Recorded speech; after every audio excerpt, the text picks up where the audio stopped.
The sky wasn't supposed to look like that, not even in the worst nightmares of Earth's most seasoned war veterans.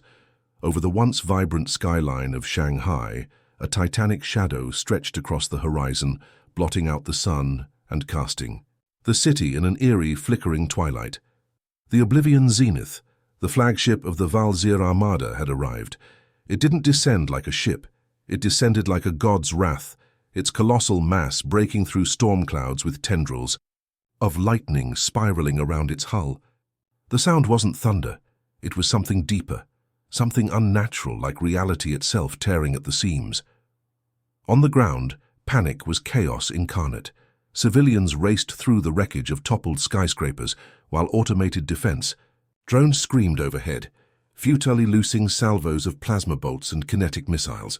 From the ruins of the Skybridge arcology, emergency sirens wailed, a distorted symphony of desperation, while the Earth Defense Forces, EDF, deployed their last reserve of Titan-class mechs, their exoframes towering over the wreckage, armed with hyperfusion cannons and plasma-edged vibroblades. But even those mechanical giants, forged from the strongest alloys Earth could muster, looked like children's toys next to the Volsir Reapers. Aboard the Oblivion Zenith, high within the core command spire, Commander Vorek stood motionless before a massive projection of Earth's surface. His form was imposing, draped in a living exosuit that pulsed with blue bioluminescence. Vorek was no ordinary commander. He was a Xenarch of the First Circle, the highest caste of Valzir, warlords bred not born, and designed for victory at any cost. His face was hidden behind a mask woven from soul metal fibers, a sentient alloy that bonded with its host, whispering ancient tactics from 1,000 conquered worlds. With a mere twitch of thought, Vorek activated the tactical nexus, and countless Valzir ships blinked into position, forming an orbital phalanx above Earth's major population centers. The sky shimmered with incoming pods, millions of Reaper units, biomechanical assassins, each linked to the Valzir hive consciousness, descending through the atmosphere in burning streaks. Primitive resistance detected. Vorek's voice reverberated through the ship, mechanical and layered like a chorus of demons speaking as one. Commence phase annihilation. Deploy the harvest engines. Earth will fall within 2 standard cycles. But here was his fatal miscalculation, a mistake born of arrogance. He believed Earth was broken, fragmented, on its knees after decades of internal strife. He believed their technology, no matter how reverse-engineered, was no match for the Valzir. He believed humanity wouldn't fight back. He was wrong. Before we jump into this epic tale, subscribe to Xeno Chronicles for the most intense sci-fi battles, legendary warriors, and universe-shaking wars. Don't miss out. Hit that subscribe button and join the fight. Now, imagine this. The year is 2173, and Earth is no longer a beacon of peace or progress. The Second Lunar War, the purge of Europa, and the rise and fall of corporate syndicates fractured the planet into warring zones for over half a century. Climate collapse rendered entire continents uninhabitable. Oceans boiled to 70 degrees Celsius, while radiation storms roamed across the wastelands of North America. Billions perished, and those who survived adapted, or perished. Amidst the ruin, something unprecedented happened. The remaining governments and corporations pooled resources, merging into the Unified Earth Coalition, UEC. Not for peace, but for survival. The signs of an external threat had emerged.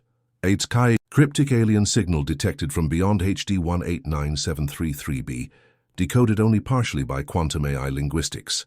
The message: harvest approaches. First contact came not in the form of diplomacy but of destruction. A UEC mining colony on Mars's Phobos station vanished without a trace. Surveillance drones caught a glimpse, a fleet of crescent-shaped vessels, sleek and obsidian, moving in perfect silence.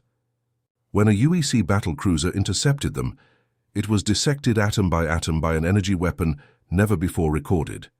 Graviton destabilizers that tore through molecular bonds like paper. Within days, Earth's lunar defense grid was obliterated. Its quantum shield arrays shattered. The Ares Prime colony on Mars sent its last message: "They're inside, we never stood a chance." Then, nothing. 17,000 colonists. Gone. Earth's orbit was a graveyard of wreckage. The Val'Zir Armada, unopposed, began the harvest, a process as ancient as their empire, converting planetary matter and organic life into raw energy for their endless war machine. But Earth wasn't just another target.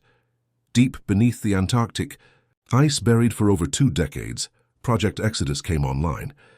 Project Exodus wasn't just Earth's last hope. It was a vengeance-fueled gamble.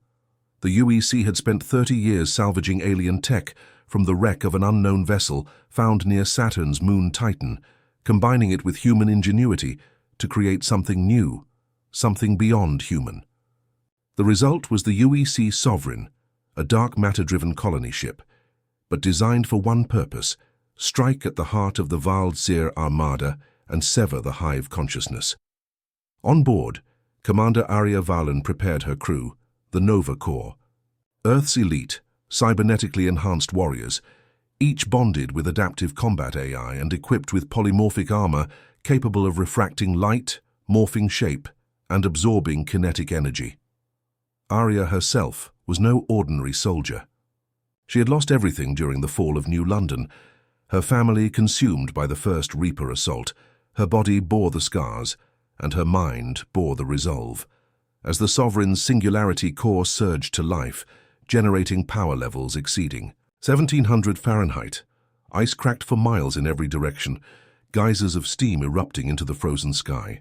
The ship, sleek, deadly, bristling with graviton lances and neutrino cannons, rose into the storm clouds, its hull gleaming like a blade in the void. Arya stood before her team in the command chamber, eyes fierce, voice like iron. They think, "We're fractured. That Earth is just another relic to burn, but we're not fighting for survival. We're fighting for revenge, and I swear this to all of you, we will burn their gods." Above them, the Oblivion zenith loomed like a tombstone in the sky. The countdown had begun. Earth's last stand was no longer a question of if they would survive. It was a question of how many they would take with them. The UEC Sovereign breached Earth's stratosphere with a force that bent the laws of physics. Its dark matter singularity drive distorted gravity in a shimmering halo around the ship, causing the very fabric of space-time to ripple like water. Civilian satellites in low orbit malfunctioned instantly. Clocks desynchronized, sensors collapsed under the strain of non-linear temporal interference. And still, the Sovereign ascended, relentless, colossal, a weaponized miracle of human desperation and alien design. Inside, tension crackled in the air like static before a storm. The Nova Corps moved with trained precision, each step echoing in the steel-plated corridors, each action synchronized by neural command relays that linked the crew to the ship itself. These weren't just soldiers, they were symbiotic extensions of the Sovereign, their cybernetic implants allowing them to process battlefield data in milliseconds, predict enemy movements, and respond with lethal precision. Their minds danced on the edge of humanity, enhanced but still holding onto fragments of what it meant to be human. Commander Arya Valen stood at the heart of it all, her gaze fixed on the holographic tactical map pulsing before her. It displayed the Earth, now fractured into zones of conflict, with alien forces entrenched in over 80% of the surface. The Val'Zir had moved fast. Continent-scale harvest engines were already burrowing into the Earth's crust, converting minerals and biomass into energy streams funneled directly to the Oblivion zenith. Atmospheric siphons, massive floating monoliths, hovered above oceans extracting hydrogen and oxygen to fuel the alien fleet. "We're losing the planet, Commander," said Lieutenant Miles Kane, Sovereign's chief tactical officer. His voice was calm, but his eyes betrayed the truth, fear, buried beneath layers of discipline. "EDF reports 60% casualty rates. They're calling for immediate reinforcement in the Eurasian theater." Arya didn't flinch. "No. We push forward. Reinforcing the front lines is a death sentence." "Our mission is the Zenith," Miles hesitated. "Ma'am, if we don't act now, there might not be a front line left." Arya turned, stepping closer, her expression carved from stone. "Then we make sure they don't have a fleet to command at." Her signal, The Sovereign engaged phase transition mode, vanishing in a cascade of quantum echoes, reappearing seconds later near Earth's moon. From this vantage point, the devastation was clear. Earth's orbital space was cluttered with wreckage, the remnants of thousands of human defense craft, everything from frigates and stealth corvettes to ancient space stations, drifting lifelessly, forming a graveyard belt of metal and fire. But beyond that, the Armada. Over 4,000 Valkyr vessels swarmed Earth's orbit, their formations precise, mathematically perfect. They moved like a single organism, shifting configurations to block escape routes, shield key assets, and focus fire on any human craft brave enough to challenge them. Each ship bristled with graviton beam emitters, particle disruptors, and plasma lattice turrets, weapons that could rend steel and flesh alike in the blink of an eye. At the center, the Oblivion Zenith floated in defiance of gravity, its surface alive with shifting bioluminescent patterns like the heartbeat of a monstrous beast.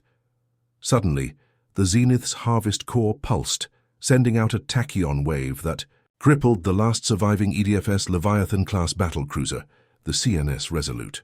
Haria and her crew watched in horror as the Resolute's shields collapsed, its hull fragmenting into molten shards, its cryogenic life pods incinerated before they could jettison. Over 4,000 souls erased in seconds. Aria's hands clenched into fists. "Target locked," she growled. "Charge graviton lances, let's make them bleed." The Sovereign surged forward, cutting through debris fields with precision thrusters, narrowly dodging Reaper interceptor drones that latched onto wreckage, using it as cover to ambush. Each drone, no larger than a fighter jet, carried antimatter warheads and had adaptive cloaking fields that flickered like shadows. Nova Corps pilots wired directly into Aegis-class fighter pods launched from the Sovereign's hangars in a synchronized ballet of destruction. Their mission? Clear a path to the Zenith. The first engagement was a massacre. Sovereign's neutrino cannons tore through drone squadrons, their beams invisible but devastating, bypassing matter and cooking enemy circuits from within. But for every Reaper destroyed, 2 more took its place. Nova pilots, despite their enhancements, were not invincible. Aria could hear their screams over the neural comms, raw, terrified, human. "Echo Squad, pull back." "They've got..." Static. Silence. Then nothing.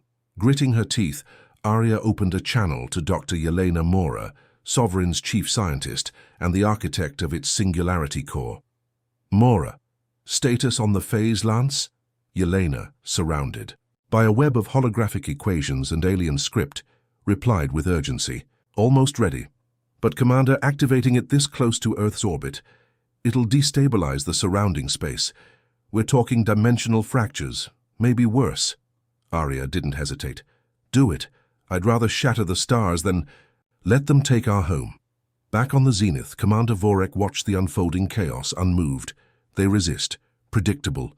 Let them come. When their last hope dies, the harvest will be complete. As the Sovereign's phase lance began charging, siphoning power from dark matter reserves, the ship glowed with an ethereal halo, becoming more energy than matter. The Reapers closed in, Reaper Lords leading the charge, massive, quadrupedal. Horrors armed with neuro-whips and void claws, designed to rip through ship hulls like paper. Aria's voice rang through the command deck. "Ready the lance, and aim for the heart of their god." Then, all at once, the stars seemed to collapse. Inward, and the battle for Earth's soul ignited in a fury that would shake the galaxy. There's no sound in space, but if there were, the detonation of the phase lance would have been deafening, like a billion suns exploding at once. Light collapsed inward before bursting outward in a shockwave of pure gravitational energy, distorting the orbit of nearby debris fields and snapping lesser Valkyr ships in half, their hulls twisting like tinfoil caught in a storm. Matter and energy fused, then evaporated, in a display of such raw power that even the Oblivion Zenith, the seemingly untouchable flagship, shuddered as its dimensional shields flickered. Inside the Sovereign's command chamber, the crew braced against inertial dampeners pushed to their limits. Sparks flew from overloaded consoles, and warning sirens blared in a mix of human and alien languages. Arya stood at the center, bathed in the ghostly light of the explosion playing across the tactical display. Her heart pounded, not from fear, but from the weight of what came next. "Direct hit," Mora called out, her voice tight with disbelief. Zenith's outer hull breached, multiple deck collapses. "We hit them. We actually hit them." Arya didn't smile. She couldn't. Not yet. "Damage assessment? Minimal," Miles answered grimly. "They absorbed most of the blast. Their core systems are untouched." A tense silence fell. For all its destructive might, the phase lance hadn't been enough. The Valkyr weren't just technologically advanced, they were prepared. Vorek had foreseen a retaliation, and his ship's resonance field had absorbed the brunt of the assault. Now Earth's final weapon was exposed, its energy reserves critically depleted, floating amidst a swarm of vengeful enemies. Suddenly, the Zenith retaliated. From its underbelly, the Void Maw opened, an aperture that tore space itself, unleashing anti-light beams that devoured everything in their path. One hit the Sovereign broadside. Shields collapsed instantly, hull plating ripped away, exposing the ship's inner decks to the vacuum. Dozens of crew were lost in seconds, their bodies spiraling into the dark void before auto-seal systems locked down the breach. Engineering. "Deck hit," Mora screamed. "Main power conduit destabilized." Arya's voice was steel. "Stabilize it. Divert auxiliary power to shield generators. Get us back in this fight." Below, Earth burned. From orbit, Arya could see the Harvest engines in full operation. Enormous tendrils of energy connected them to the Zenith, siphoning Earth's lifeblood into the alien colossus. Cities once vibrant with life were now ashen craters, their people gone, converted into energy, their essence now fueling the death of their planet. Sydney, Cairo, São Paulo, each marked by pillars of fire rising into the sky. But one city still held the line, the Bastion, Earth's last mega-fortress, built into the Himalayan range, protected by ancient mountains and reinforced with quantum-forged alloys. Inside, millions of refugees huddled, protected by EDF ground forces and auto-turrets that spat hypervelocity slugs at descending reapers. In the Bastion's control center, General Elias Torin, grizzled and battle-scarred, barked orders, his mechanical arm whirring with each motion. "Focus fire on the western ridge. Reapers are trying to breach the tunnel networks. Hold the line. We can't let them reach the Singularity Core." Yes, and the Singularity Core. Project Exodus had a secret. The Sovereign wasn't the only asset Earth had built. Beneath the Bastion, a second core pulsed, waiting. Unlike the Sovereigns, this one wasn't just a power source, it was a detonator, a failsafe. If Earth was truly lost, this core would unleash a planetary-scale singularity, destroying the Armada and Earth itself. Elias turned to his aide. "If Arya fails, you activate the core." "Understood." The aide hesitated. "But, sir—" "Understood. Understood." In orbit, the Sovereign's systems flickered. Arya gripped the console, sweat beading on her brow. "Status?" Mora's face was pale. "Power at 32%. We can't survive another direct hit." Arya stared at the tactical display. They needed a new plan. A direct assault wouldn't work. Not against a ship powered by an entire species' collective mind. But what if they could sever that mind? Target. "The hive conduit," Arya said, a realization sparking. "Vorek isn't just commanding the Armada, he's the node. Cut him off, and the fleet fractures." Myla's eyes widened. "That's suicide. The conduit's at the heart of the Zenith. We'd have to board it," Arya nodded. "Then we board it." Preparations began instantly. Nova Corps strike team, 6 elite units, prepped for zero-G insertion, each soldier equipped with exosuits fused with reactive armor plating, powered by miniaturized fusion cores and armed with void blades, energy weapons that could cut through Valkyr bioarmor. They weren't just soldiers, they were weapons, each a blend of human will and technological terror. Before the drop, Arya stood before them. Her voice, broadcast to every corner of the ship, was steady, calm, unbreakable. "They think we're beaten, that Earth is lost, that we're afraid to die. But I say this, we've already lost everything, now we take it back. We show them humanity doesn't kneel. We fight, we bleed, we rage, and we burn their gods. With a nod, she stepped into her drop pod, locking in. The chamber sealed and the world fell silent. Launch. In a blaze of fire and steel, the pods hurtled toward the Oblivion zenith, cutting through space like arrows of vengeance. Below, Earth's final gambit raced toward destiny. The mission was clear. Kill the node, collapse the Armada, save Earth, or die trying. As the pods breached the zenith's organic hull, alarms blared. Vorek turned toward the breach point, his mask retracting to reveal eyes of molten gold, filled with cold certainty. "So, they come to me," he whispered. And in that moment the real battle began. The drop pod screamed through the breach, tearing into the living hull of the Oblivion zenith like hot knives through flesh. Unlike any human ship, the zenith's interior was organic, pulsating with veins of bioluminescent energy, walls that breathed as though the ship itself were alive. The strike teams crashed into chambered corridors lined with flesh-like sinew and bone-like supports, the air thick with a sour metallic scent, as if they'd been swallowed whole by some titanic creature from beyond the stars. Commander Arya. Valen's pod smashed into a central artery corridor, the impact crumpling metal and tissue alike. Her pod's doors hissed open, revealing the alien nightmare beyond. She leapt out, weapons primed, a plasma rifle slung at her back, void blade. In hand, her exosuit's HUD already mapping the twisting labyrinth of the ship's innards.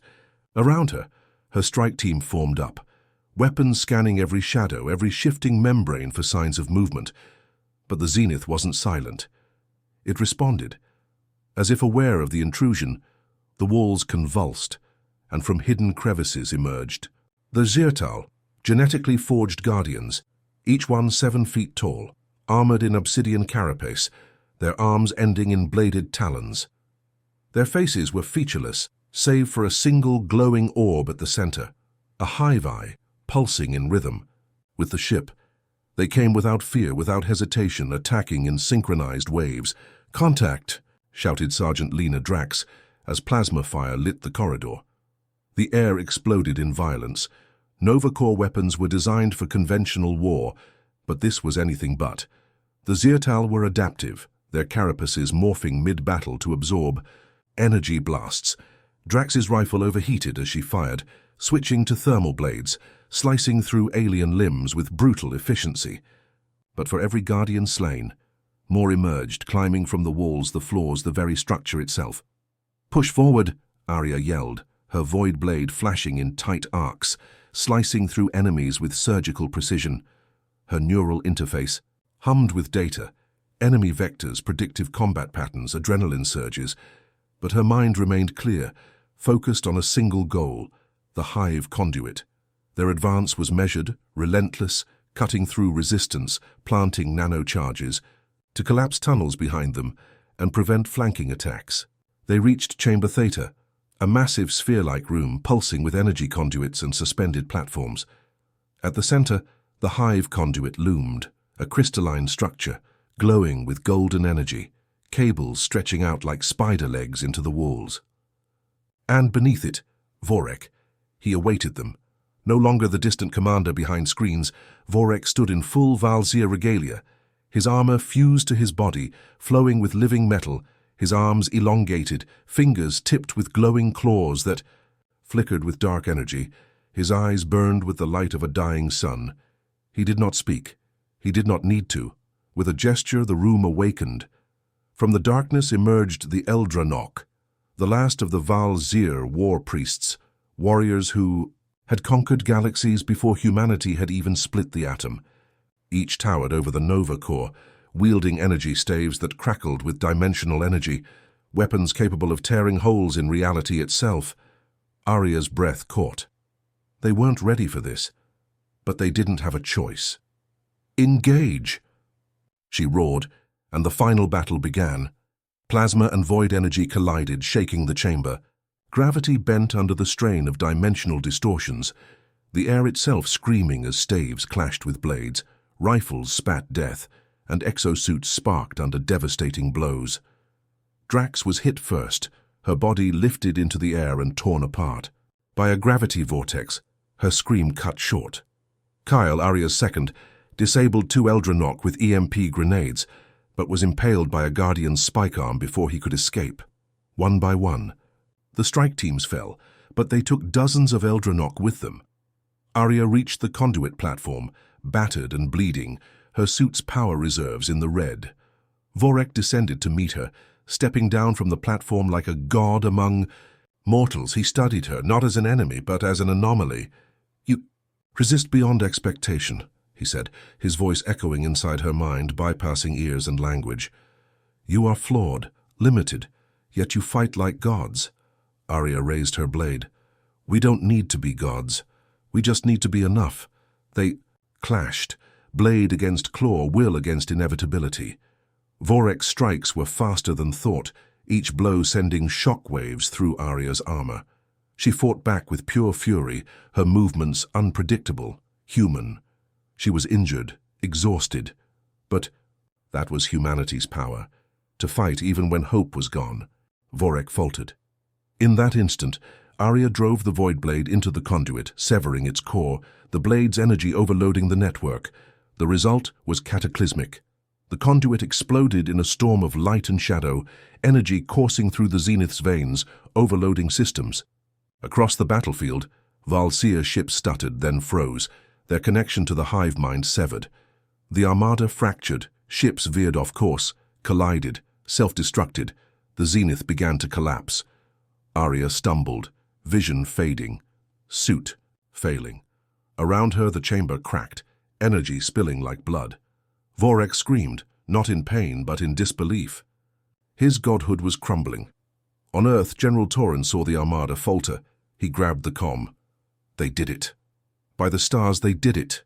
But Earth was not safe yet. The Zenith's core reactor began to overload, and its descent toward Earth was uncontrolled. If it crashed, it would vaporize the planet. Torin's eyes narrowed. He turned to the aide. "Activate the Singularity Core. Now." "No time, sir. There's no way to—" He didn't wait. He ran into the core chamber, into the endgame. The command chamber of Earth's last orbital defense platform was in chaos. Alarms wailing, holographic displays flickering red, the Earth's surface projected below. Serene and unaware of the cataclysm barreling toward it, the Oblivion Zenith, crippled and uncontrolled, was descending at a terrifying velocity, its massive frame breaking apart, yet still glowing with the fury of a dying star.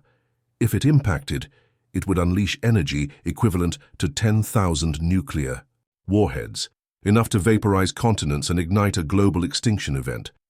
General Dorian Torin stood at the heart of this storm, a man who had led the defense of humanity for over 4 decades, a strategist, a warrior, and now a savior. He had no illusions about what needed to be done. The Singularity Core, Earth's final weapon, was a prototype black hole generator, designed not for war, but as a deterrent, its power too dangerous to ever be used. It would create a localized event horizon, collapsing anything caught within its field. It had never been tested, never even fully activated, but it was the only option. Torin entered the core chamber, a massive sphere of rotating rings, each one humming, with unseen forces. The interface was biometric, requiring a neural link to activate. There would be no remote detonation. Whoever triggered the core would be consumed by it. He removed his command insignia, the gold and crimson badge of the Nova Corps, and placed it on the console. Behind him, his aide called out, voice cracking, "Sir, wait, we can evacuate the station. There might be another way." Torin turned, eyes calm, voice steady. "There's no time. If the Zenith breaches the atmosphere, we lose everything." He stepped into the activation cradle, neural ports locking onto his spine. Pain shot through him as the system synced with his consciousness, and suddenly, he was the core. He could feel space-time bending, gravity warping, the weight of stars collapsing in his mind. He thought of his family, lost in the initial bombardments. He thought of Earth, its oceans, its forests, the millions of lives still fighting, still hoping. This was worth it.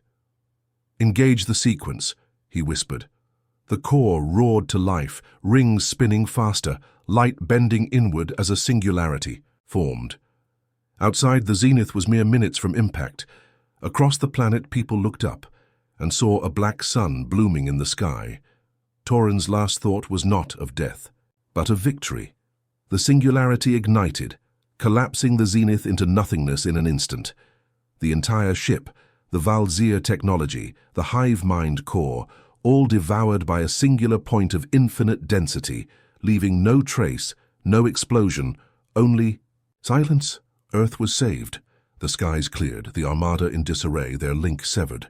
Without the hive conduit, the Valzyr ships became aimless husks, retreating into the void, leaderless, lost. The invasion was over. In the aftermath, Nova Corps Command rebuilt, mourning their losses, honoring Tauren's sacrifice. Arya Valen, barely alive, was recovered from the remains of the Zenith, her body broken, but her spirit unshattered. She became a symbol of Earth's defiance, a living legend. But even as Earth rebuilt, questions remained. What had Vorek truly sought? Was Earth just a stepping stone for the Valzyr? What lay beyond their domain? What greater threat so fearsome that even they had sought to consume all life in preparation? Deep in the ruins of the Zenith, a fragment of data was recovered. Vision of a galaxy-sized machine, devouring stars, hunting civilizations. It bore a name in the Valzyr tongue, the Harrower. The battle for Earth was over, but the war for the galaxy had just begun. If this tale of sacrifice, survival, and epic galactic warfare gripped you, don't forget to like, share, and comment below. What would you do if you faced the Valzyr? Could humanity survive what's coming next? Let us know and prepare for the next chapter of Xeno Chronicles.